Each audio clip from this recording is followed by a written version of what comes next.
We're doing it. We're doing it. You want to introduce yourself again, and hopefully people know you now, but let's do it. I'm Andrew Sewell, music director of the San Luis Obispo Symphony, and I'm the first repeat guy on this podcast. Yeah. I don't know if that's a good thing. That's a great thing. By popular demand. Well, let's first off start off from last time. You invited me to the concert. Before the hammering and everything. Yeah, before the hammering. Yeah, exactly. No more hammering. I'm glad that's over. You invited me to the concert, and it was amazing. You crushed it, along with the whole symphony orchestra was amazing. So thank you for that. I had a great time. Everybody sounded great. That was November, right? Yes. October. Okay, November. And I forget the name of the pianist, but she was amazing. She was so good. I mean, I couldn't see her fingers moving, but I was like, dude, this lady is just ripping on this piano. Mm-hmm. And before she came out, we're like, where did they hide the piano? Where is it going to come from?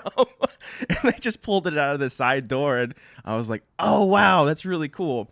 So thank you. Mm-hmm. And SLO Symphony, all together. And I took my friend, and he was asking me the other day, he was like, you guys can, he wanted to clarify, you can watch the rehearsals in the morning, or what's the deal with that? Yeah, so this is my 8th season now in San Luis Obispo, and I inherited this practice of having an open dress rehearsal on the day of the concert at 11 o'clock, which is called No Ties Allowed. So nice. kind of a way to kind of dress things down and make sure it's very welcoming to people. It's nothing too stuffy, and people can come in and casually and actually observe the rehearsal as the penultimate rehearsal before putting on the concert. And originally, the genesis was that we were selling out concerts in the evening, and there were no more seats available. And I thought, well, rather than just do a repeat, let's just, if people really want to, they can come to the dress rehearsal. And it started off that way, nice. and it's kind of morphed into an opportunity for people that don't have access or want to bring their young children, or just for whatever reason can't come in the evenings. We get a lot of folks from the rest homes and assisted living coming as well, and so it's just an opportunity for the community to be able to enjoy their symphony as well. It's a freebie, hopefully supported by people that come back in the evening and want to, enjoy the concert. But, obviously COVID hit and everything else, and we tried various ways to monetize that, and it sort of went south pretty fast because, once something's free, they don't want to have to pay for it again. True, right. But, we rely on support of donors and supporters that, that provide backing and support so that everybody in the community can enjoy classical music and music of all types. This episode is sponsored by SLO Symphony. Join us at the Performing Arts Center in San Luis Obispo for SLO Symphony's 2024-2025 season. These upcoming concerts start on February 8th at 7:30, also March 8th at 7:30, and May 10th at 7:30 as well at the SLO Performing Arts Center. Enhance your experience by attending No Ties Allowed, our open rehearsals at 11 a.m. before each classics performance. Perfect for the symphony curious or those with younger children. For tickets and more information, please visit slosymphony.org. Don't miss these unforgettable performances with SLO Symphony. Yeah, definitely. And so we're talking about the concert, and let's kind of dive in, because you wrote Cayucas by the Sea, right? Not me. Okay. A local composer, Stefan Podell, who's from Arroyo Grande, lives in Grover Beach actually,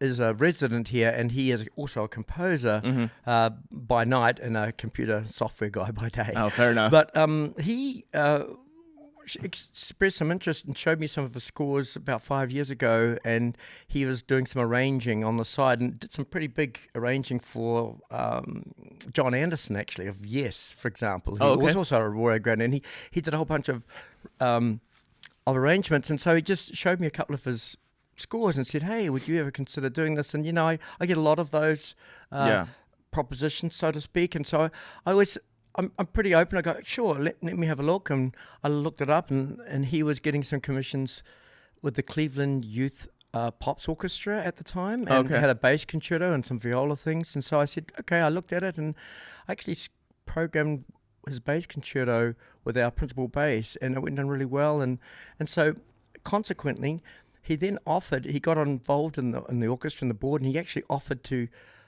put it up as a auction item at our gala. If somebody wanted him to write a piece, 7 work, you could bid on it. Oh, nice. Phenomenal. I couldn't tell you what happened. I mean, we got into a bidding war. We raised $26,000. Oh my gosh! For 2 pieces.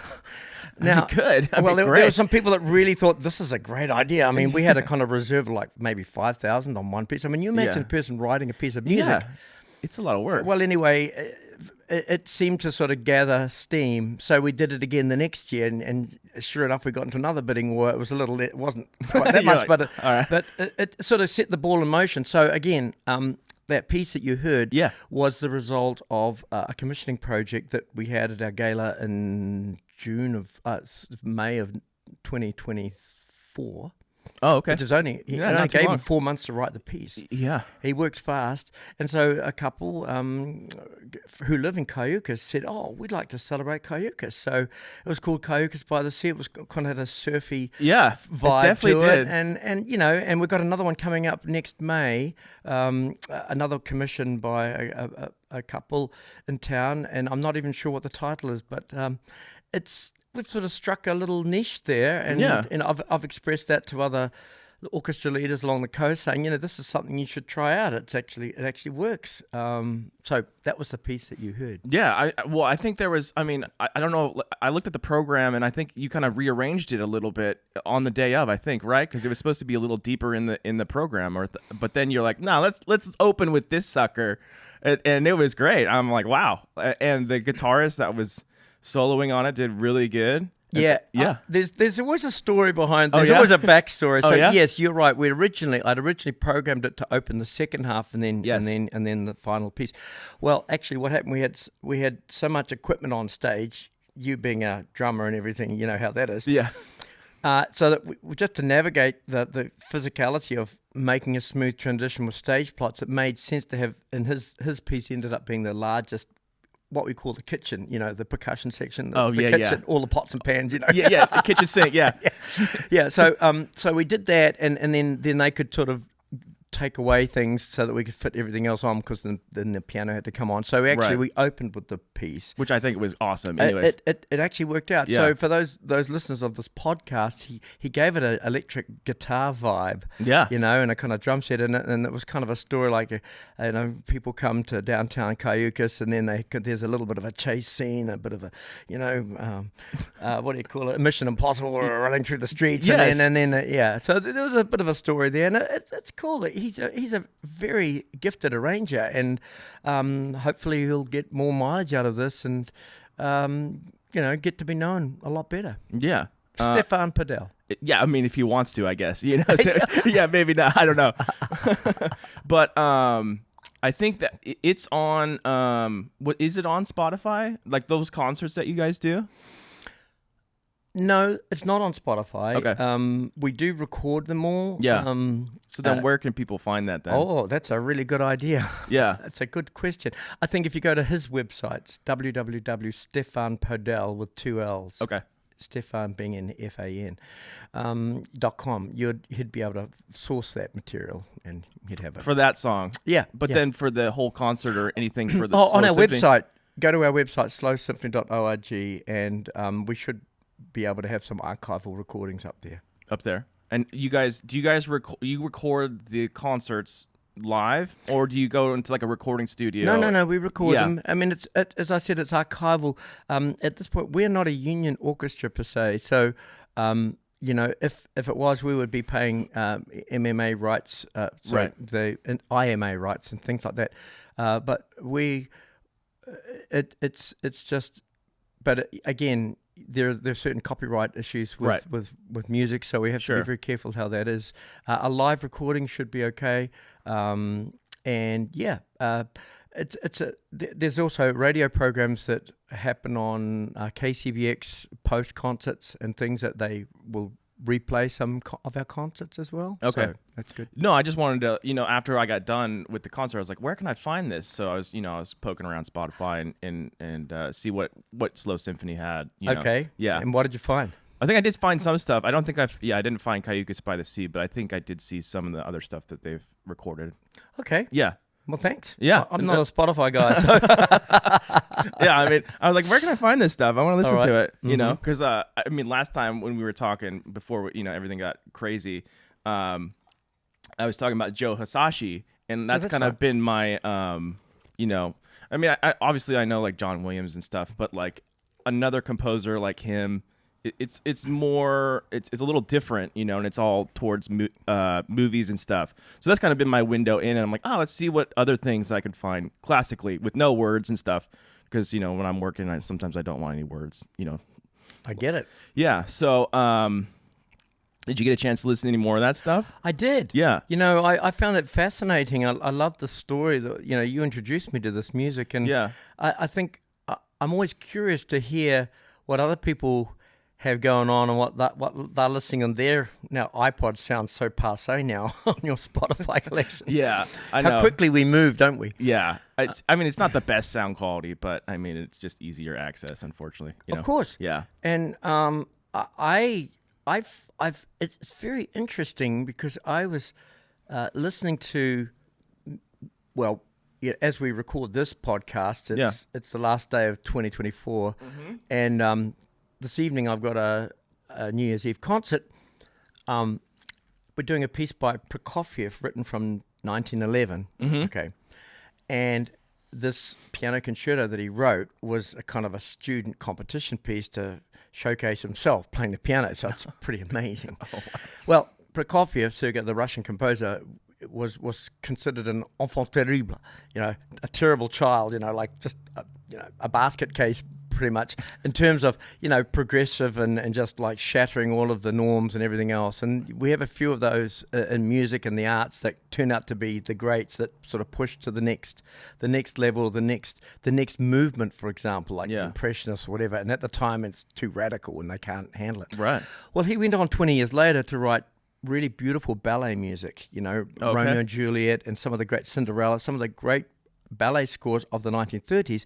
And then at that time, his music was also used in films. So that progression of what you just mentioned, Hibayashi, that there's music that sort of transitions. So here's a classically trained, a classical composer that moved into that area.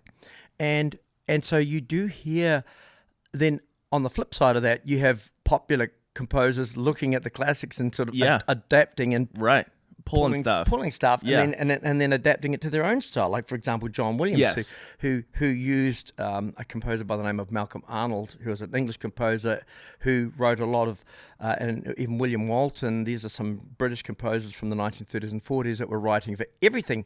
Had a musical soundtrack back then for documentaries on the TV, radio documentaries, and just popular, and then the Hollywood, obviously the film score. So that whole genre has really influenced music in the 20th century, and now into the 21st century. I think it's all internet and popular based, and now with the videos and the TikToks and the YouTubes now. It's a small soundbite kind of thing, but it's amazing and a fascinating subject how it's all evolving. Yeah, because I know there's like videos out there like pulling stuff from pieces of John Williams music that he's had in different movies and then comparing it to the different composers that he's pulled from. And so sometimes it's a little like, did he steal it or did he pull it and influence? Because it's pretty close, a lot of it, at least the stuff that they reference.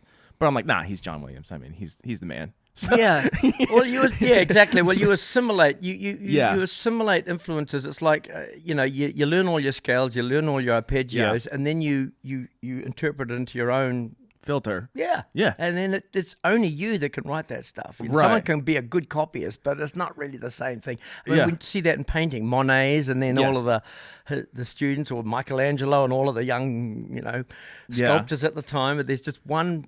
And now in modern times, Hans Zimmer is the guy, right?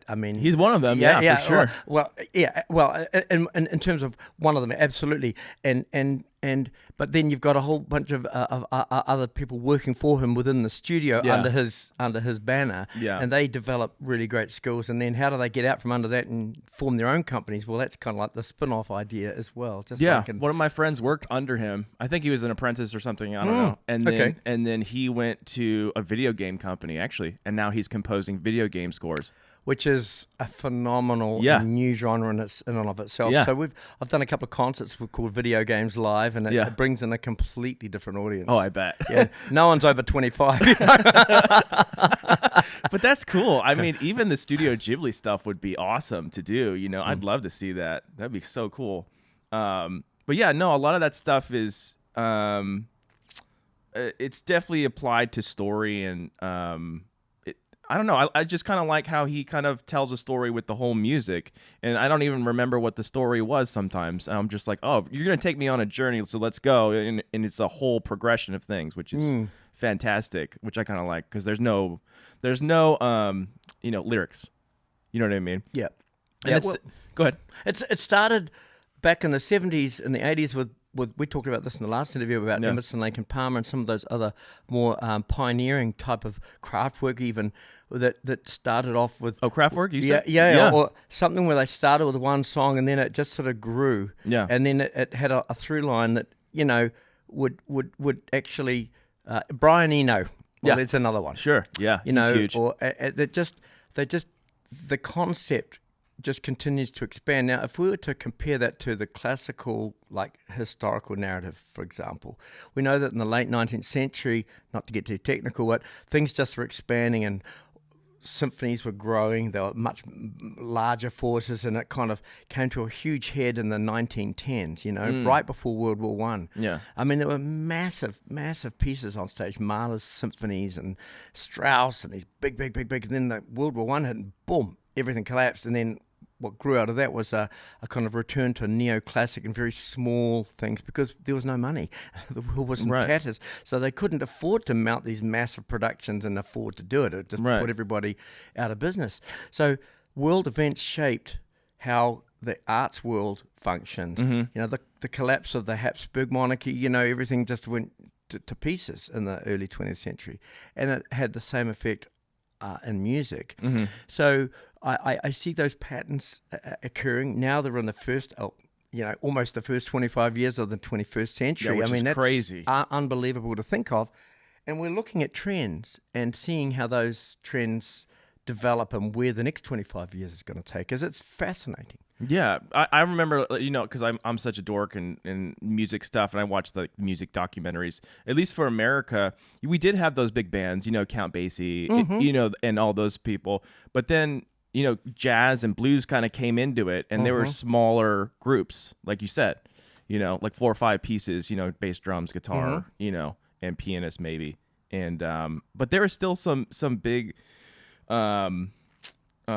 Big albums like that, like Dizzy Gillespie, you know, Count Basie, you know, all those like American big composers, and they kind of wrote towards, you know, what they knew about, right, like the South and slavery, and they have a whole story in some, you know, big albums like that with Ella Fitzgerald, which I love. She's amazing, and you know, and those singers like Sinatra and Ella, they had big band backings too. So, yeah, they were phenomenal. It's just so Duke Ellington. Yeah, Duke Ellington. Yeah, exactly. And I, you know, when you listen to that, you're like, this band is huge. Like the trumpet section is just so, and the tones that they get is just so fat. And sometimes I kind of miss that. I'm like, you know, I like my rock music, but sometimes, you know, something like a Michael Bublé, or, you know, like a big band that can sing with the big bands, you know, and well, yeah. I can say that, you know, America has a lot to be thankful for and a lot to have offered the world in terms of its national treasure, which is the music of jazz and obviously Hollywood. Blues, yeah. So that has really influenced the world and continues to do so. I think in modern times, I mean, just think of John Batista's American Symphony that's just come out recently. And it's out now. And you see that, you know, influences, that word with inverted commas, you know, are now having such an effect on how we think and how we view things and how music is disseminated as well. It's interesting just to think about that. The idea of you know, copyright and pirating music, or the availability of music.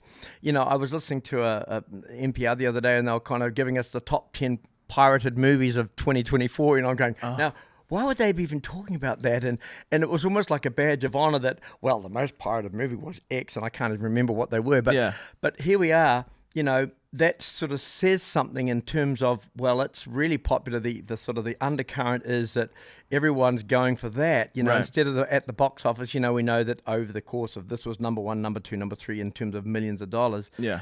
And the fact is that dissemination, we're so beholden to the popular culture now that it sort of circumvents the mainstream and is sort of in these pockets, you know, of sort of a subculture almost. And it's a fascinating study. I think it's going to be very interesting what direction that does take us. And all the legalities and even the idea of AI now, it's a really interesting world we're entering.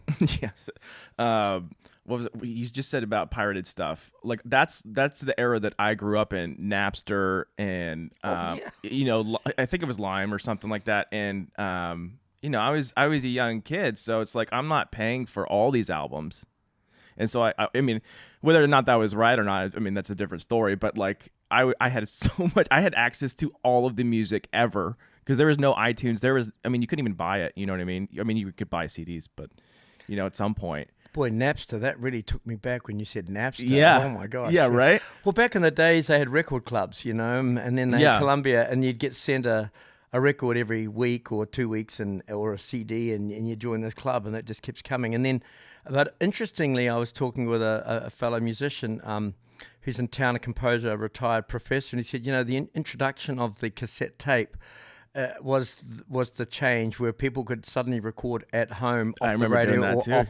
Everything was like, I have my cassette tape collection, and that kind of brought it to the hometown. It's kind of like the shift even earlier when everyone got a radio and was listening to the Philco, you know, way back, and then they got the television, and then they got the cassette tape, and the CD. So, it's an interesting study because I remember buying, because I was a young kid, so I didn't have a lot of money. And so I would buy an album, and sometimes the album was not good, right? And I get mad because I'm like, that's like $20, you know, to a young kid. And I'm like, there's like the one hit, you know, single, which everybody likes. Yep. And the rest of it is just terrible. So, you know, Napster and Lime and, you know, whatever that was, I forget what it's called. It was an easy way to be like, do I like this whole album or do I not like this whole album?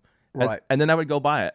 Right, and sometimes, then the extended play idea, the EP. Yeah. And you know, I think Human League was my first EP that I bought in the late '80s, and it was Hard Times, and I was in first year of university, and I bought myself a stereo, and I blasted out the windows in the dormitory, but everyone would come running into my room and start dancing to it. But it was just this long, great big record. It wasn't a little wee, you know, 45. It was an EP, but that was a phenomenon just because you could buy that one single and it was like $4.99. It wasn't much. It wasn't much. Right. So I don't know. We've all tried different ways of getting to the kernel of what is sustainable, right? And what people want. I think we've landed on something with the whole idea of Spotify. The only problem with Spotify, personally, is that it invades everything. You know, you get in the car and suddenly it's there, and you have to physically turn it off because, you know, they try to just make it a really comfortable experience. Now, some people want to listen to music all the time, but not me. I like to be able to choose when I turn it on. Yeah. Well, and the other problem is like they don't pay the artist very much. I mean, that's the biggest problem. You know, so I kind of have a moral battle with myself. I'm like, should I be listening to this? Because the artist isn't getting paid. Right. And but that's why we have ASCAP, you know, the American, you know, ASCAP and BMI are the two organizations that do give royalties to these musicians. So you know that they will get a cut, you know, whenever you put it on there. Put it on there. And we pay royalties for the symphony. Right, for the music, right. And I'm like, you know, back in the day when I was a younger kid, I was like, why can't I find Garth Brooks' stuff anywhere? You know, just, you know, he has a couple good songs or whatever, you know. I'm like looking for it, and I'm like, oh, you got to buy it from him. He never went on iTunes. He never went on anything else. And he's like, I mean, whatever your feelings are on him, I mean, he's a good businessman. So it's like, you got to buy it directly from him. You know, he's protecting his Yeah. brand. Yeah. Of course. So that's all very interesting. Let's go back to the concert. I know you guys had a lot of the pieces were from Paderewski. Yes. And he moved here. At least that's what they said in the beginning. In the early 1900s, or he was visiting and then he got a place here. That's right. Yes. Yes. So he was a Polish virtuoso. Right. From span the late 19th and early 20th centuries. He did over 30 tours of the United States as a pianist. Wow. He was instrumental as a Polish ambassador and actually was the first foreign minister at the Treaty of Versailles and became the first Polish prime minister right afterwards. And he only served for 5 years, and then he stepped away and came back to Paso Robles and lived a life. He bought a vineyard, and settled in Paso Robles. Mm-hmm. And yeah, it's all good. Yeah. And even that dog that's barking. They just don't stop barking. Yeah. So, but back to the Paderewski. Yeah. And his music. He wrote this piano concerto when he was like in his 25 or around there, and it has a style of Rachmaninoff and he was influenced by the Tchaikovskys and the big pianists of the late 19th century. I mean, Rachmaninoff came after him, but that festival has been going now in honor of him. And right. So it's nice to bring those local connections. And so ever since I got here, I've been wanting to try and get the two organizations together because I'm a huge Paderewski fan because of that concerto. What I learnt was it had never been performed here. They've done lots of recitals of his music, and they have this annual Paderewski Festival. For those listeners that don't know, in Paso Robles, there's where the springs are, there's now a whole hall where he had his piano, and it's kind of a center. Oh, interesting. In Paderewski, and you can go and see the piano that he played, and he was quite a statesman, quite a businessman. He was very successful, and he actually had some physical ailments that brought him to Paso Robles to take in the springs and try and just do some self healing. Exactly. Yeah. And so we had the Polish ambassador came up, and the consul, I should say, and it's something. And I really hope that as we move forward, every other year, perhaps we can feature them and bring our two collaborations of the two organizations, the San Luis Obispo Symphony and the Paderewski Festival organizers together in the first weekend of November. It would be great, and I'm so glad you were there. Yeah, no, it was great. Yeah, and for everyone at the people had said that it's just a shame that he only wrote one piano concerto, but one and done, that's fine. You only need one, as you were talking earlier about, the one-hit wonders, and he wasn't a one-hit wonder. He was obviously a very gifted performer, and we're so fortunate to have that, and so we went on from there. Yeah, no, I mean, it was a good little local touch, I thought, and also, like I told you in the email, he stayed at the Paso Inn, which, I mean, basically everybody did back then because that was like the only hotel there. But my wife's family, kind of owned that for a while. So, and then like I told you in the email, like Jesse James carved his name in the bottom down there because he was hiding out from the law. And, it's so crazy. Wow. Yeah. So he's from Wichita, Oh, really? Yeah. It's so cool. And the fact that he wasn't local, but he moved here, which was really cool. And then I think he had red hair, right? Yes, he did. And I was like, both my kids have red hair. Oh my gosh! So there's a story. Yeah, I know people are like, where did they get it from? Like me. I mean, me and my wife and nobody else. Yeah, so I thought that was a nice little touch, and they did a nice little talk in the beginning to explain it. I was like, oh wow, I didn't know that. I mean, I'm always figuring stuff out here.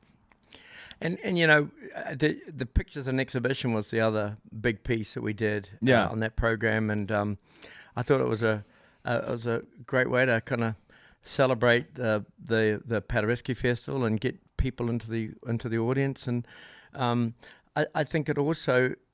Just being able to perform music that perhaps isn't often performed and expose people to these different composers, Yeah, I mean that's what I mean. A lot of that stuff on your website when you first came in, a lot of people were saying that like you were one of the ones that exposed them to music that they presented in a way that or pieces of music that people haven't heard, right? Right. And that I mean that's a piece that I mean, maybe it's been performed somewhere else, but you said it's never been performed here. The Paderewski? Yes, it's true. And speaking of Wichita, so I mentioned that as I was music director of that for 10 years, and that was when I first performed the Paderewski piano concerto with our soloist, Janina Filkowska, who actually recorded it for Naxos. So I had a personal touch with her. And when I first got here in 2017, I thought, oh man, someday I'm going to do the Paderewski, and someday I'm going to get Janina back here. So took us 8 years. Oh, really? We managed it, and so she was the one that performed. That was quite a historical event for you to be there to hear her perform that piece, which she's got a long history with. She's celebrating her 75th birthday next year. Can you believe that? I mean, still got the chops. I mean, she's ridiculous. She is. She's at the top of her game. One of the greats, and I feel really privileged that she agreed to come. Took us 2 years to plan it, and the next week she came back east to the Wisconsin Chamber Orchestra and performed Beethoven's 4th piano concerto and did a great job there too. So I think we're fortunate to be able to double up like that. Yeah, we can kind of pool our resources and help each other with the orchestras in terms of travel and things like that when we have a guest artist. And tonight on the concert, we can talk about that another time. We're doing Rhapsody in Blue this evening with another young pianist by the name of Maxime Landau. He's a name you should look for.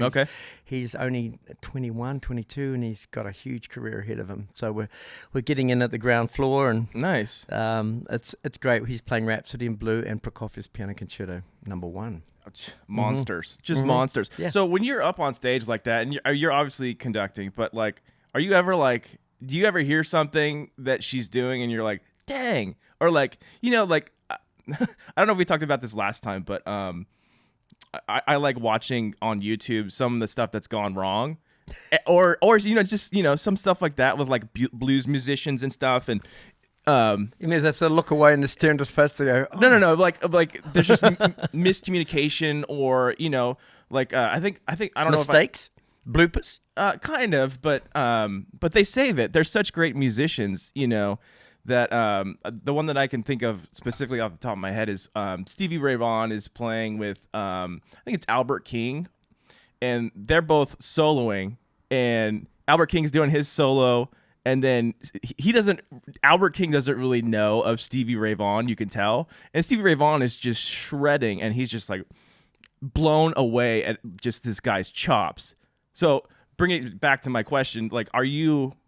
Obviously, you're working and trying to conduct the orchestra, but do you ever hear anything on the back end? Because the piano's behind you, and you're like, "Oh man, that was surprising." Or like good. All the time. Yeah. So we had rehearsal last night, and we're putting this thing together. It's on a short leash because it's a 2 rehearsal put on the show concert. Right. Typically, we might have 5 rehearsals. And so you plan the repertoire based on the amount of time you've got to rehearse it. So you eyeball it. And go, okay, I can do this piece, can do that piece, and we can manage this. Yeah.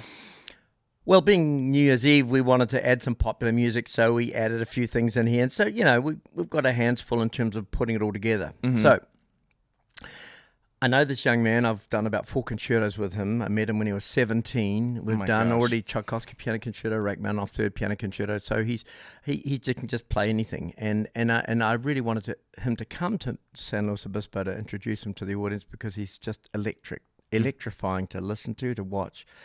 But he plays with his head down, and he's just totally into it. So, Yeah. and every so often we just got to kind of eyeball each other. Just, it's all musical, of course, but Right. you also, there's sometimes a visual cue you need, and in the thrill of the chase, as I call it, you can get into it and suddenly think, oh, this is going to go faster than normal. Well, let's just go with it, and then the orchestra has to be really on their toes, Right. like it's like a deer that's ready to fly, Yeah. run, like antelope or something.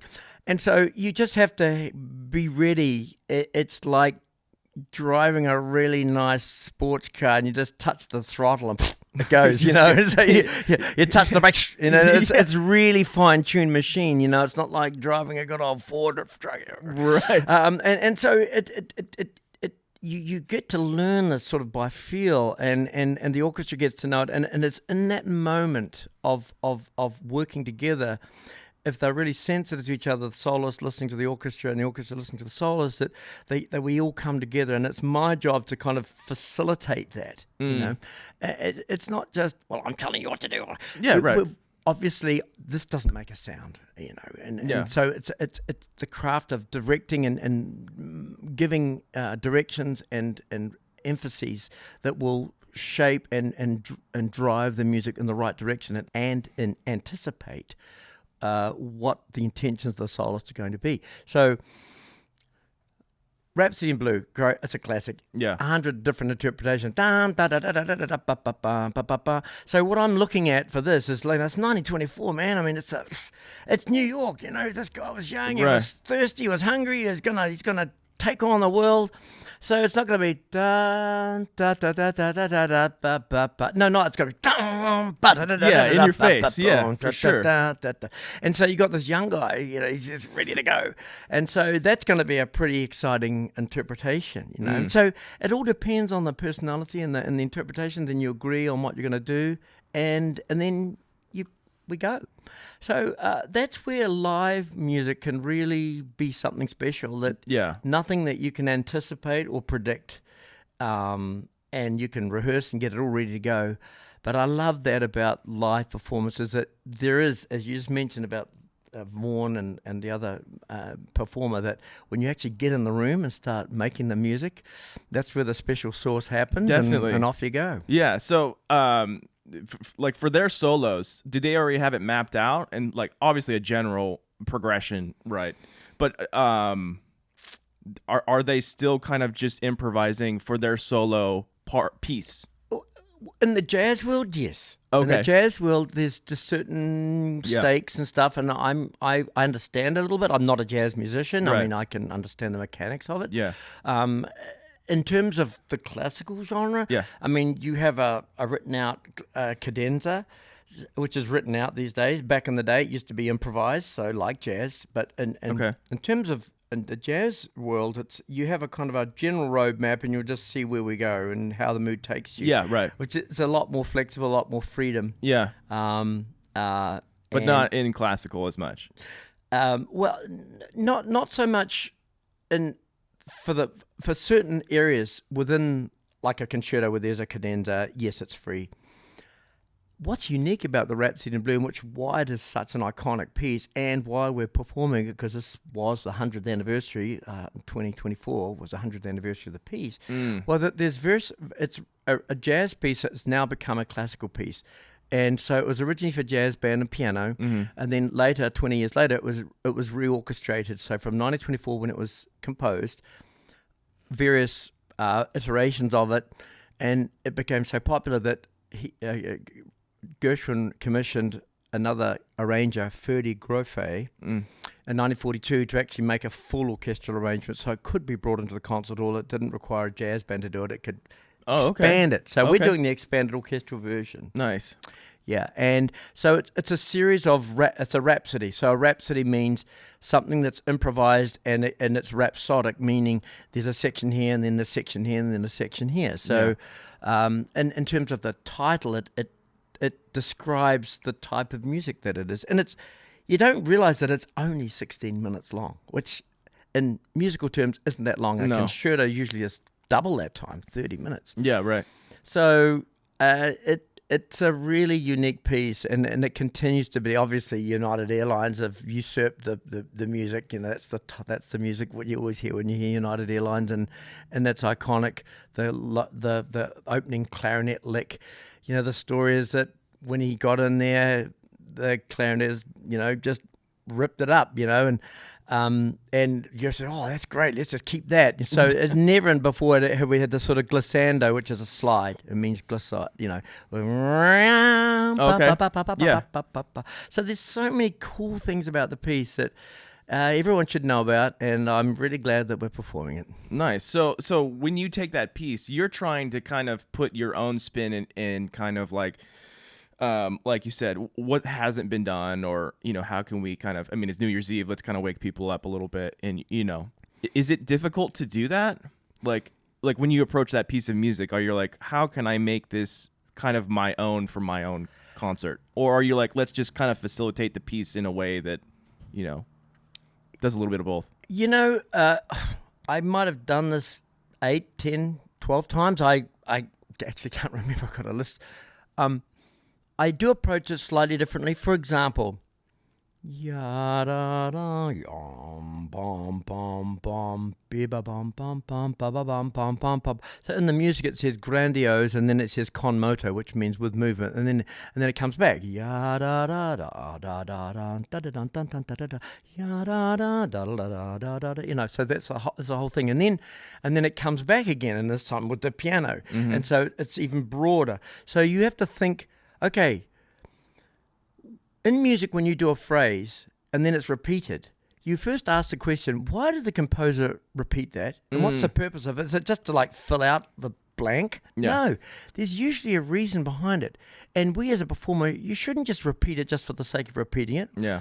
There must be a reason behind it. There must be a motive. So does that mean that we have to do it differently the next time? Maybe, maybe not. But it's up to us to make that decision and then interpret it and go, I think the composer may have wanted this. Or what's the purpose of this? And these are very subtle things. As a listener might just think, oh, that's a really nice tune, let's hear it again, Why do we do repeats all the time? Yeah. And so, for example, so the question is it in 4 or is it in 2? 1, 2, 3, 4. Or is it 1, 2, 3, 4, Sure, yeah. 1, 2, 3, 4. Now we're getting into some conducting techniques. When you do something half time, like in 4, in 2 or in 4, ya da dee da, it has more of a forward moving motion. Yeah. If you go ba ba ba ba, it sort of is much more pedestrian and slow and broader. So the question then is, do I want it that way? Do I want it really to be sort of lethargic and ya da da and indulgent, or do you want to move it forward? And so for this interpretation, I'm sort of thinking, we've got this young guy, right? He's got full of energy. Let's keep it kind of everything on our toes, and let's just keep it always moving forward, because at any moment he's just going to flip the switch and boom, we're off. Right. So it's like riding a fast horse. So and every artist has that ability, or that you want to make that available to that person, and for the whole performance. And then the audience is along for the ride. Me too. I mean, and it's not about well, I'm going to do it this way. It's not about that. No. It's about what not just for the sake of being different, but it's providing the catalyst to make a performance relevant and exciting. And present. So if I can accomplish that, or we can accomplish that, then we're serving our audience, and it's going to be a good concert. It's so funny you say all that, because being a drummer, my background, like how I came into drumming is like punk music, right? So they do the exact same thing. A lot of it is in 4/4, right? But then sometimes they'll do double time, right? And it's like exactly what you're saying. Just you just have a different context of singing in a whole orchestra, whereas like it's barely in punk music it's a bass and a drum and a guitar. But yeah, they use that all the time. They do double time, and you're like, oh, okay, this is double time part section, and then we go back to 4/4. And sometimes you don't even know what the effect is going to be until you actually do it, and then you look back, you go, how did that go? Did that work? Did it not work? Was it a failure? And then that sets the tone or the standard for the next person. Go, hey, I really like the way he did that. I think I'm going to copy that. Yeah. And then suddenly everybody's Definitely. it's the new normal. Yeah. That's what happens. And so, it's an interesting thing in music historically. History repeating itself. You come along, then a new person comes in. Like in the 1980s, it was Roger Norrington. He was this conductor who decided to strip everything back. He wanted to do original instruments. We went from the Baroque playing all of the viols and things, and we moved into the Baroque period and the period instruments, and then we got into classical music, and we wanted to play music the way they played it back then. So what did it sound like historically? What would Mozart have heard? Horse and carriage and everything. And, right. And I always think it's really funny. I used to have this poster on my wall, like it's like there's a couple of guys with some meat cleavers and this guy with a big thing about it says, "We are the Guild of Medical Practitioners. We perform on original instruments." And the guys sitting on the gurney going, "Oh." Oh, that's awesome. No, I thought that was really funny, but you wouldn't get that these days. But certainly there was an historical interest, and what it actually brought out was performance practice. So there was so much that was unwritten, but it was performed at the time. People just sort of all understood how it was. A good example is the French composer Camille Saint-Saëns. He's most known for having written The Carnival of the Animals posthumously. It was a piece that he wrote and put in a drawer, and then somebody discovered it and then became really popular. It's like The Swan and some other things. We did the Organ Symphony of his last May. He's a famous composer. Well, he lived a very long life, 1833, died in 1922. And so he came through, and by the time that he was in his 60s, 70s, the world had moved forward. His style of music was passé. He was like dressed like a person in the 50s living in the 70s. Well, who's that dude? Oh, yeah, you probably stick out. So, in musical terms, forget this guy. But funny enough, he recorded on piano rolls, and he played in the old romantic style of playing. And so we're very fortunate to have those roles now, because now we can really delve into the historical practice of what pianists in the late 19th century how they were actually interpreting it. And it just gives us another perspective, another tool in the toolbox, so to speak, of saying, what do we do with this when we play his music? Is this what he really meant? Or do we apply our modern practice? See, these days it's precision, Yeah. Everything, bop, bop, bop, bop, bop. When we see a note, it's got to be this, it's got to be that. And right. sometimes we lose something in terms of interpretation and the style of something. So it's incumbent upon us to think about that style. It would be like listening to those lovely classics from the 60s when you got one take and that was it. You couldn't piece it all together, And, you're walking around Trader Joe's and you're hearing this guy singing and I'm like, man, that's really out of tune. But go, that was it. It just gave it that beautiful little bit of twist. It was out of tune. It was a little raw. And that sort of makes it human. That touches the human spirit. And I listen to that and I go, they really had something. That gravelly voice, that little bit of a guitar sound, that riff. We become purists, and I don't know if we sometimes lose in physics and in terms of sound waves, upper partials. Sometimes we lose that, in our hearing, and you lose some of that with the purity of sound. So it's a fascinating study. Yeah, I always talk about that because I'm a photographer. I've been a photographer for a very long time, and when I go see movies or when I see portraits or when I look at that stuff, don't worry, I'll bring it back around. I'm like, some of this stuff is too clean. Yeah. It looks. It's not fake, but it looks fake. It looks too good. It looks too clean. It's clean. Like our faces yeah. on the television. Yeah. Wow, they look so good. Right, but we just watched over the Christmas break, we just watched Wizard of Oz. The original one with Judy Garland. Wow. Because I took my daughter for her birthday to go see Wicked, but I was like, we gotta go watch the original one. So I look at that, and they're shooting on. I mean, I'm gonna nerd out for a second. Like, please, Super 65 Panavision. These cameras are huge. They're like massive, and they're not as clean as the cameras, smaller cameras that we have now. but it looks like $1 million. Like I think it does. I mean, I could be wrong. It's a matter of taste, but I mean, I think that's partially why that movie holds up too. Number one, it's like the film that they shot on is so nice on the skin. Like the skin tones, and B, not everything is sharp. Like, yeah, it's sharp, but it's not like a little grainy. Yeah, exactly. Yeah. And that's kind of exactly what you're kind of saying is about we're missing something. In the advance of technology, I feel like everything kind of looks a little fake. And you know, the cinematographers now, like the DP people, they're always adding smoke or they'll put Vaseline on the screen, like on the lens. Seriously? Yeah. How do you get it off? They don't get it off. I'm like, I don't know how you focus, but they just don't want it so clean. Like they're always adding haze, always adding fog, or you know, or they're adding film grain post, you know. And I'm like, then what's the point of? Why don't we just? I don't know. That's a really interesting study. So you apply that to music, let's just say. Exactly. That's exactly what you're saying. Yeah, and so what that's just. I'll digress. So I love the photographic analogy. We have this composer by the name of Richard Strauss, right? And he wrote incredibly difficult, technically difficult stuff for the violin. Like, you could never play this stuff, right? But the whole idea was it was an effect. Like, you got this run. Right. And it's just like one finger, you know, and it's supposed to be effectual. It's just to sort of produce like this. Well, we've gotten so good. Someone can play it now. And everyone's working away.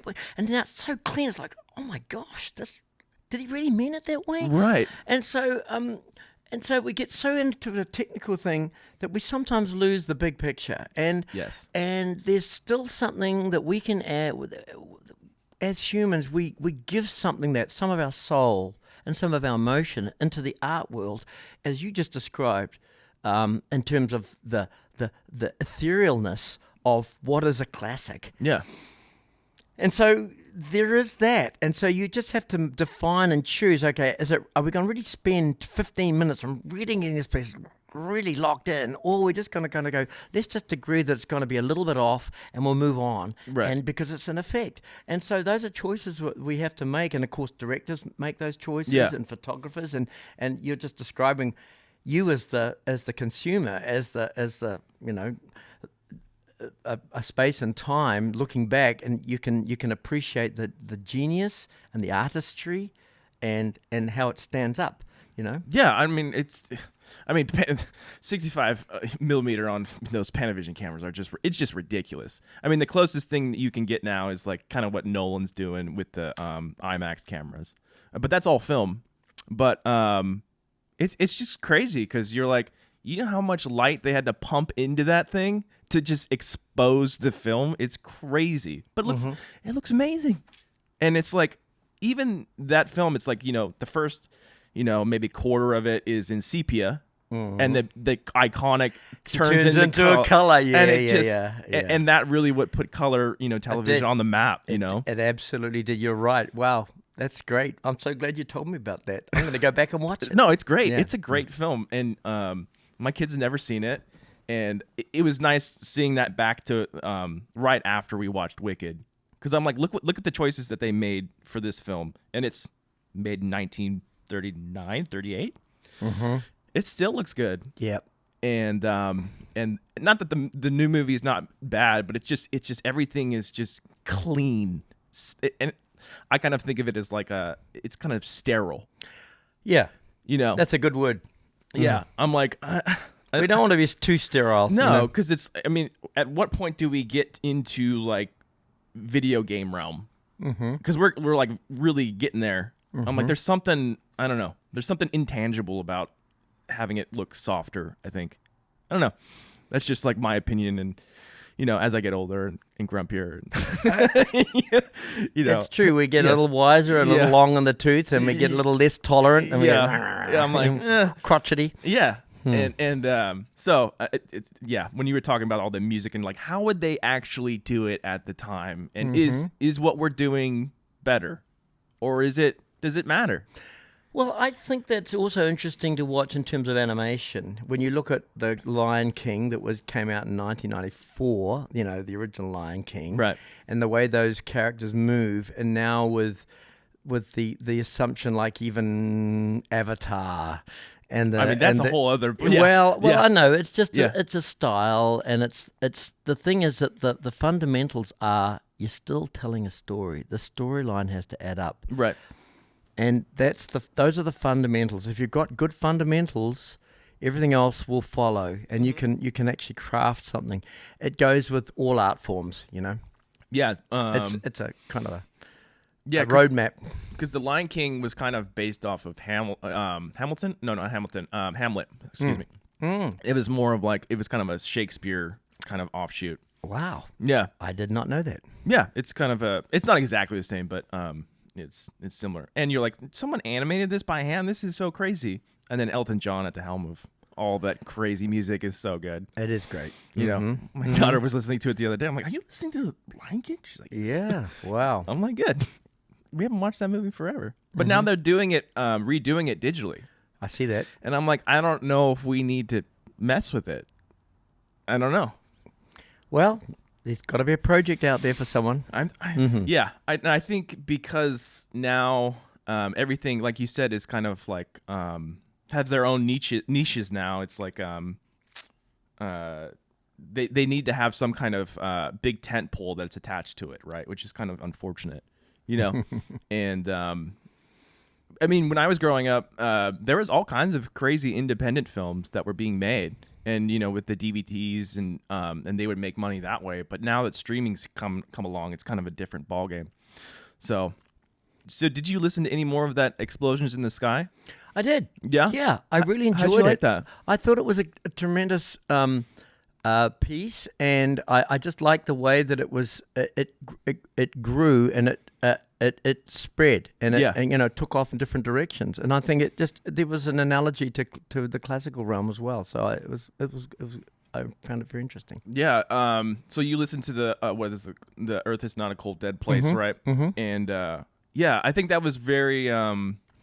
At least at the time, there wasn't a whole lot of. They call that like post rock. That's kind of the genre now. Yeah, I didn't. That was again. I'm learning. Keep talking. Because I mean, I don't know a whole lot about it, but I think all of my friends loved that. A, it told the story, but also B, all of the song titles had something. It was kind of like a concept album. Yeah, and it each song kind of bled into the next one. And then you can play that thing all the way through, and you're like, I don't exactly know where the song divide is. I mean, I kind of do, but. So tell me, are you a snowboarder or a skier? I'm a snowboarder. Okay, so just imagine you got your headphones on, you're going up the chairlift, you're playing Implosion Sky, and you come down, you're going, and it's a sort of thing like that where you can just sort of have it on, and you can be doing an activity, exactly, and you can sort of assimilate that to what you're doing. That's how I sort of thought about it. Yeah, that's how I do it. A lot of people listen to music just in the background, or either while they're doing another activity, and that's another way of listening to it. Yeah. No, I was just curious how your ear how it got into your ear and what you thought of it, because I'm always curious of the people that are on the more classical side and see what they think about it and what all this weird stuff's coming out now. Yeah, or you can analyze it from a harmonic viewpoint. And the compilation. I mean, that's what I love about the complexities of jazz is their added ninths and 13ths. I mean, they're really complex chords, and I'm in awe of their performances like that, and the scales and things. So that's just something that you can be part of and understand, but it's not in my toolbox, so to speak. I can appreciate it, but it's really important to understand how it's put together. Right. Yeah, I like that nothing's kind of running into each other. And I think there's 3 guitars. I don't know if there's a bass. Sometimes there's a bass and sometimes there isn't on some of those pieces. And you're like, all these little pieces, all these little licks are kind of coming in and out, and they're kind of playing at different lengths or different spots on the neck of the guitar to like not run into each other. And now they're doing movie scores, which is kind of hilarious. Well, there you are. Yeah. So, case in point, you we might have spoken about this at the last podcast, but I recently recorded the Nope Suite by Michael Abels. So one of the pieces we're doing tonight is his global warming piece. Another work is called the music to the soundtrack Nope, which is a sort of horror spaghetti western. He calls it gospel horror. No, that's interesting. So you talk about post-rock. Yeah. So it's about this kind of alien that comes into this ranch, and there's about 7 movements. And the reason I'm thinking about that is that Jordan Peele, the director, first heard some of his music from a string quartet that I wrote, and just liked that kind of vibe. And so he actually contacted Michael Abels and said, "Hey, could you write some music from this film I've got coming up?" He did Up, he got Get Out, and then he got Nope. And so that director heard the music and then wanted him to do it. He reinterpreted that one particular thing, integrated it into the film, and then wrote this other music, and it's kind of almost got a Ennio Morricone kind of sound to it. But the fact is that with film music and writing for a film, the scoring has to serve the film, right? Yeah. So that's the purpose. So you've got the concept, you're making it to order, but then the brilliance of the composer is that he writes this outstanding film score. You mentioned Elton John, right? Amazing composer. Yeah, of course. And this is the brilliance of Michael Abels. So he's written this piece. Once the film's gone, you just have the music, and people start to really jive with the music. Separate from the film. Separate from the film. Yeah. And that's a score that's going to be coming out in a recording that I made with the chamber orchestra for July. But now he's got other orchestras knocking on his door saying, "Hey, can we listen to that Nope Suite that I heard? You know, the film music that it's starting on its own to take off, you know, as well." So it forms a dual role. One is the film itself gets people interested from the film world, and then you got the musical world taking on the score. Now, when you watch the film, you can hardly hear the music. It's just all undercurrent, you know. But then when you actually bring it to the front, it's like going from kind of, as you were talking about Vaseline over the screen, something it's like in full color, you know. Yeah. No, and that's how I, to bring it back to Joe Hisashi, like, I know what the songs, what movies they're in, but I don't really care. You know what I mean? Yeah. I think it's a great piece of music separate from it. And that will stand up over time. And things, there are things that are made that will last time, and then there are things that just get forgotten. And just if they get forgotten, it doesn't mean that it's not good. That can be due to popular demand and fashion, really. And that's getting back to the whole concept of programming music that people don't know. That's part of my thought process, is that if I can discover music that that has been played or forgotten or neglected, let's bring it back and have another assessment and let the audience decide what's good and what isn't. My job is to be able to see something that stands up, and it's like being a good engineer. You know, that building's really built well, or no, it's not going to stand up because it's going to fall. You, as a musician, know what's got good bones, and then, you know, it may appeal to some people, may not, but if it's got good bones in it, then it's worth listening to and being given a second chance. So how are you finding this music? Are you like, oh, I know that, Paderewski has a piano concerto that hasn't been played here, or like, how do you approach that?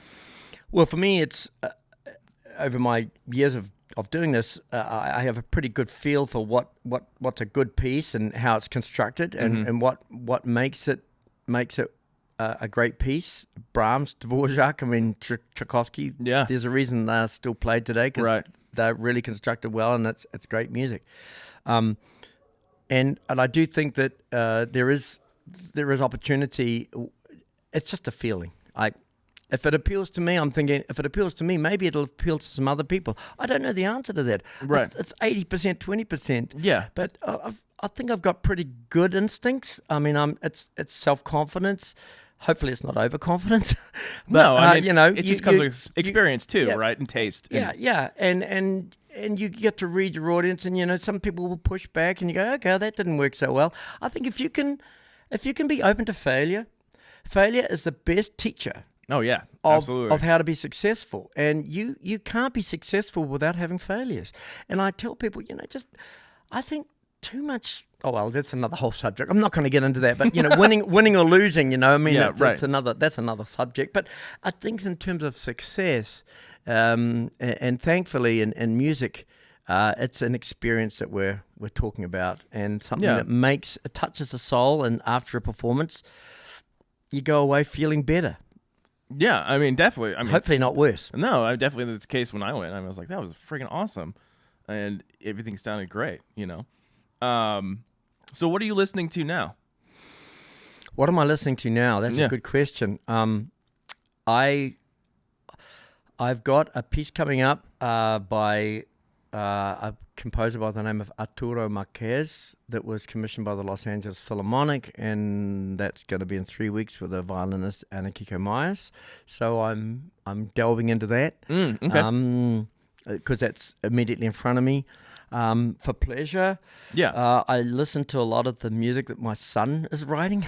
So Oh, nice. Okay. I listen to that, and really, yeah, a lot of what I do is work related is to what I'm focusing on. What And you're listening to? yeah, Yeah. but it's also discovery.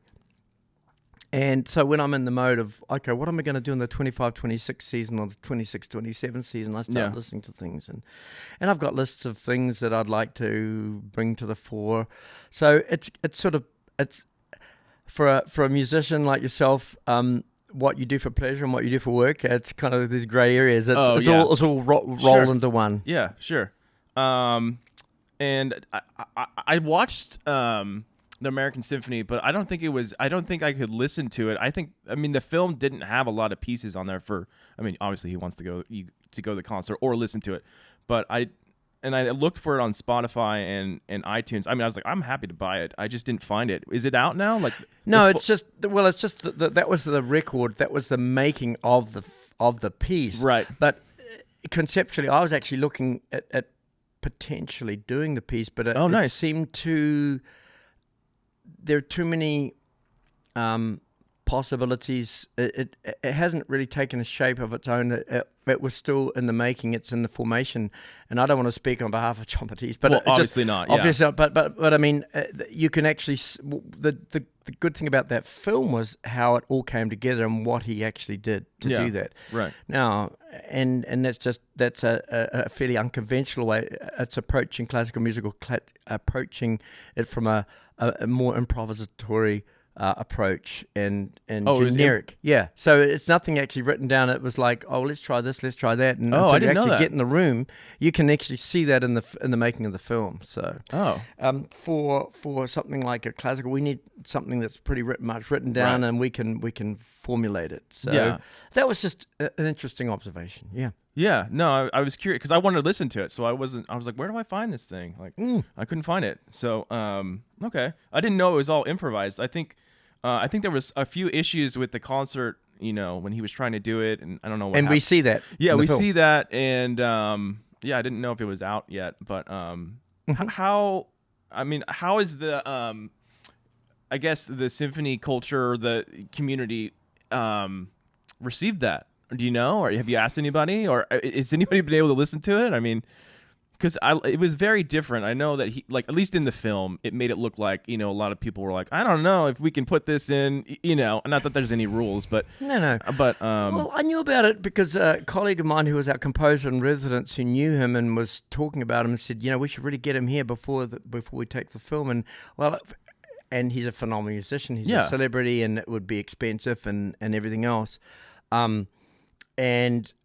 So I kind of looked into that, and we were discussing it and just trying to organize it. And then I think it didn't really fit the direction that we were going in to be able to mount it and actually pull it off. So my thing is to just wait and see what might happen, might come of it, and let someone with a bigger budget approach it and take it on. Yeah. I mean, obviously, he's a phenomenal musician, and no question, and everything else.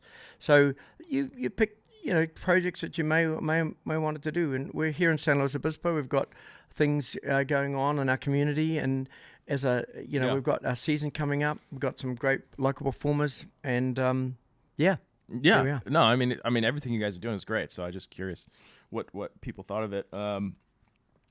What else? I feel like we went through most of it. Yeah. I think we've had a good shot. Yeah.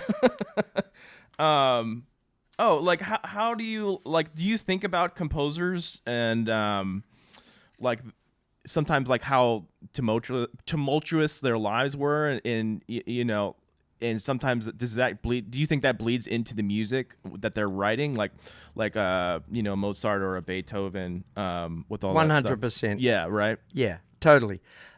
As soon as you said that, I thought about Hector Berlioz, French composer, 19th century.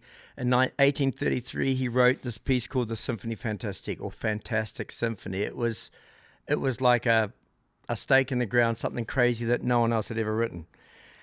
This guy's personal life was just all over the place. Yeah. He was a womanizer. He had his fetishes, and he fell in love with a Shakespearean actress by the name of Harriet Smithson, and he just focused on her, and he was obsessed with her. So he tells a story in the Fantastic Symphony of a guy that takes opium, and he goes into this delirium, and then he believes that he's going to get killed, and he's at a ball, and he sees his actress friend, and the whole thing is this kind of surreal kind of a dream that he's in.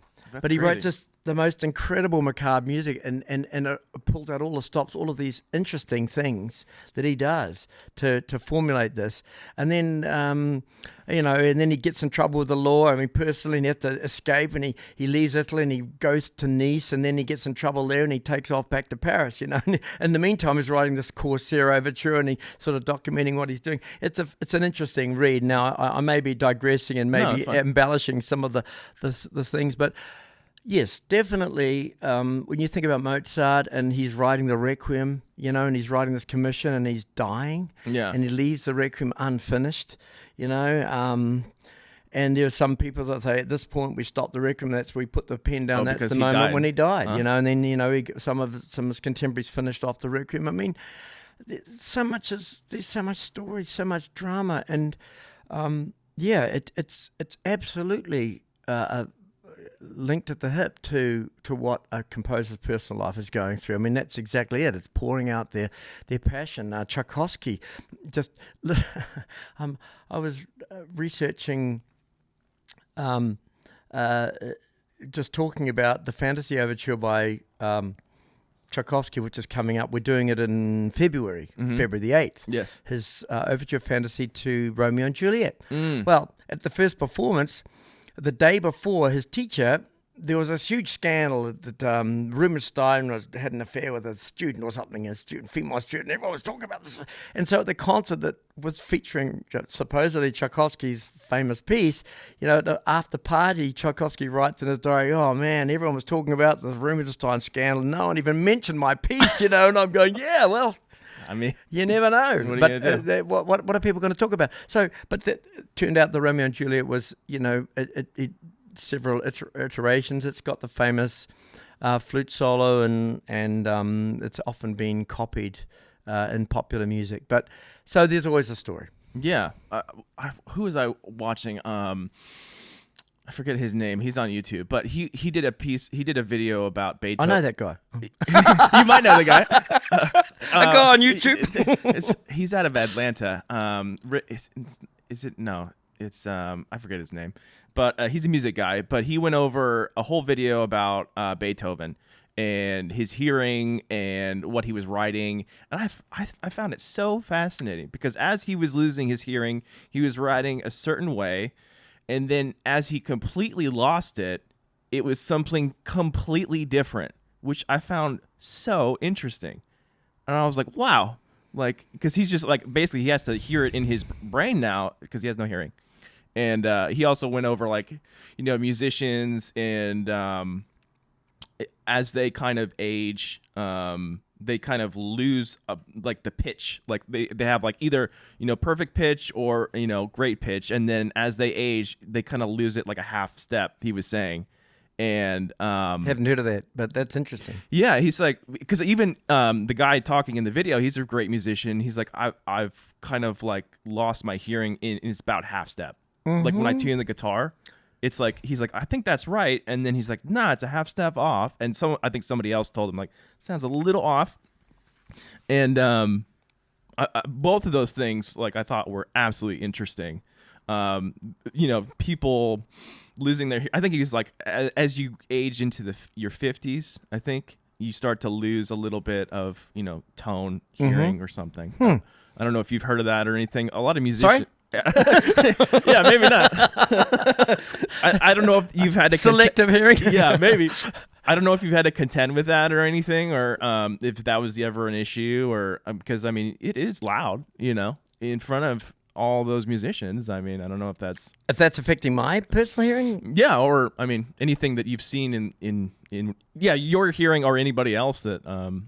Well, getting back to Beethoven, it is an interesting thing that he was going deaf and it was affecting his can you imagine being a composer and losing it? That there's this thing called the Heiligstag Testament that he was really considering suicide and ending it all, and then decides, no, I'm not. I'm going to keep going. But he, a lot of these composers suffered from mental illness, what we would now be able to diagnose. Right. And they treated it with all sorts of stuff like mercury and stuff. And, oh my God. Just to make it worse. Oh, well, they were trying stuff out, Yeah. I mean, some of it was old wives' tale. Some of it was real bona fide, who knows, modern medicine at the time. Right.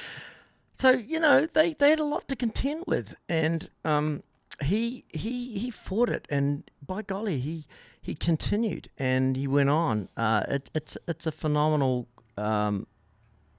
response to a human condition. Yeah, he was saying, the guy in the video, I don't know if it's true or not, but he said as he lost his hearing, he wrote the Moonlight Sonata. And so that's a very low register song. And so he's like, as he lost it, he kind of wrote that. So I think that's what he said. But I'm like, man, what a freaking badass. Like, just keep going, man. Just keep going. Yeah. And it's, all we've got is the music to tell us a story, and we're very grateful. Yeah, and I mean, all those rock musicians, I mean, they're all losing their hearing now, like Dave Grohl's like, I can't hear out of both ears at this point, because, just 50, 40 years of rock music, even with earphones in, I mean, it doesn't matter. Yeah. Well, but you have a good time along the way, so. I think he's had a great time. Yeah. I think he's had a pretty good time being in Nirvana. Come on, man. I mean, Dave Grohl's the man. Yeah, you haven't had any experience with like any of the hearing issues or like having like pitch problems or anything like that or anything like that? Not personally, but I do get my hearing checked because I want to be careful, and there is some hearing loss in my family, but fortunately to now, knock on the pad here, nothing that's causing any problems. But speaking about just tuning and things. In the physical world, the idea of upper partials and tuning and consonant intervals is something that I obviously have to do on a regular basis when I'm tuning an orchestra or hearing things or things that are out of tune and things like that. But it's certainly something that we have to rely upon, definitely. Yeah, I remember because when I went to Cuesta, I started Cuesta and I was doing the recording programs. And it was a good program, and we were all young guys, and there was one old guy, and older, I guess, and he had worked on jet planes his entire life. And so my teacher, who's a great musician, he started playing tones at like certain hertz, and he started to go on the upper range, and the guy's like, well, did you play it? He like just could not register it. Yeah. I'm like, you're in front of a jet. He's like, well, you can't hear that? It's like, no, I was working on jet planes. So, it's like that's going to do it, for sure. Fine hearing, definitely.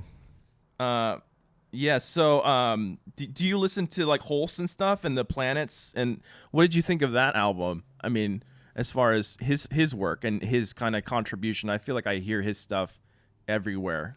Gustav Holst, the English composer you're mentioning. Yeah, and earlier on I was talking about in history the idea of these great huge pieces that were composed, and Gustav Holst, The Planets, was like in the teens of the 20th century, you know, and that was one of those huge pieces that was commissioned, and it was just getting every force of no holds barred. You can have as many instruments on stage as possible. So and he was a phenomenal orchestrator. So that piece stands up on its own. The nine, you know, the planets, calls the planets, but in fact, there's more of a personification of the meaning of Mars, the bringer of war, not, you know, the I see. The more the symbolic, names. the kind of mythical use of those characters, Jupiter, the bringer of jollity, for example, and Uranus and Neptune, and there, as a piece, it's about 50 minutes long. It requires huge resources. I'd love to do it one day. Yeah, we'll just have to prepare the budget for it. Another piece that was done at the same time as that, it was a piece by Percy Grainger, written for 3 grand pianos and massive orchestra. You never hear of that piece. No. It's called The Warriors, and you'll never hear that anywhere. But can you imagine that? There were these 3 composers that were commissioned at the same time, and of course Holst is one that sort of stood up, and that's taken off, and there's other pieces that are pretty cool. How can you get 3 grand pianos on stage? I mean, that's a great question. I don't know. You know, I mean, you know, and actually just physically do it. And yeah, we know back in Handel's day, you know, when he did the fireworks music, and of course the king was doing it. There were 18 oboes on a barge. I mean, of course he was royalty, the monarch. He could afford anything. So a spectacular, like the Olympics. You know, when you have those one-off things, you can write pieces like that. So there has to be a really good in these days. A business model that can attract an audience. Yeah, definitely. Because I've listened to some of that, and I'm like, oh, okay, I can hear where John Williams took some pieces from that. And I see. You're comparing that. Yeah, totally. And then we play video games, so like I'm like, I hear a little bit of Zelda in there. I'm like, they just took that from this. Well, I think to our listeners, I can tell you, so Mars, the planet, that's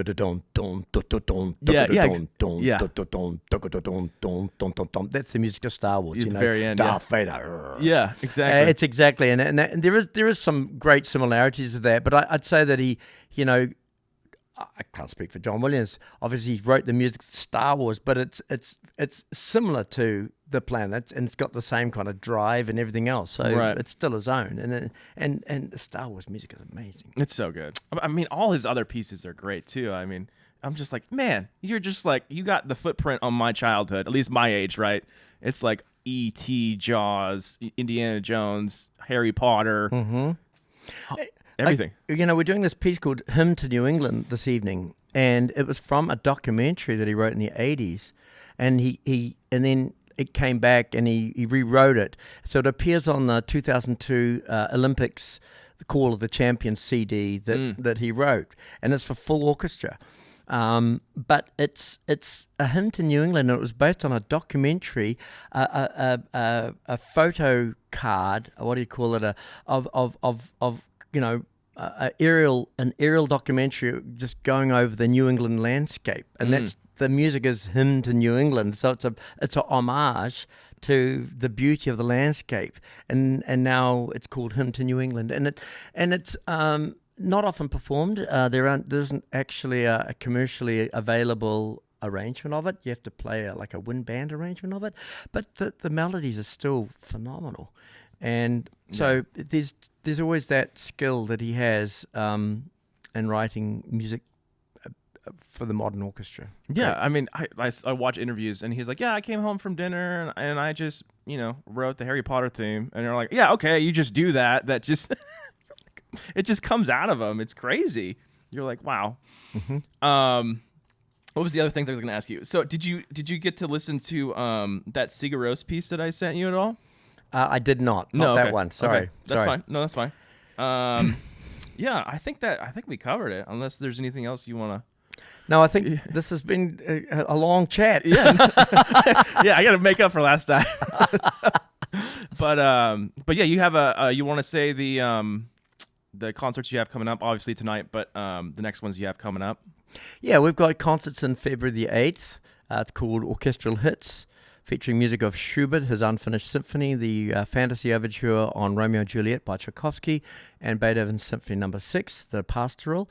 Then on March the 8th, we have a work by Andre Myers. He's a California-based composer. It's called Changes. It's very minimalist. We then play a work by 19th century composer Louise Franck. She's French. She was a piano professor at the Paris Conservatoire in the 1850s and 60s. She demanded equal pay and got it. Oh, nice. As her male contemporaries. She wrote this work, 1847, her Symphony No. 3 in G minor. It sounds very much like Mendelssohn.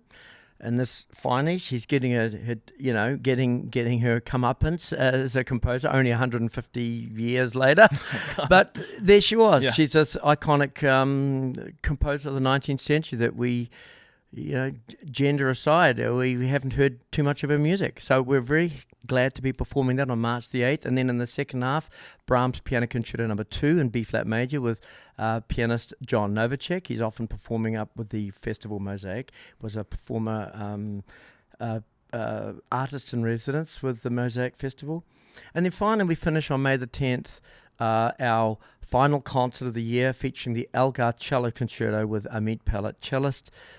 Mendelssohn's Hebrides Overture, Fingal's Cave, or the Overture to Fingal's Cave, also known as the Hebrides, opens that concert. We do another Stefan Podell commission to the beginning of the second half, and Dvorak's 8th Symphony. There we go. Okay. Yeah, Symphony No. 8 by Dvorak. That finishes the Elgar Cello Concerto and Symphony No. 8, Antonin Dvorak's very sunny symphony, and that'll be the end of the season for us. Oh, nice.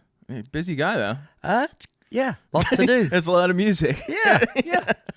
All right. Anything else you want to say before we wrap this up? No, I appreciate being on this. I podcast appreciate with you coming back after Thanks, last Tom. time. Yeah.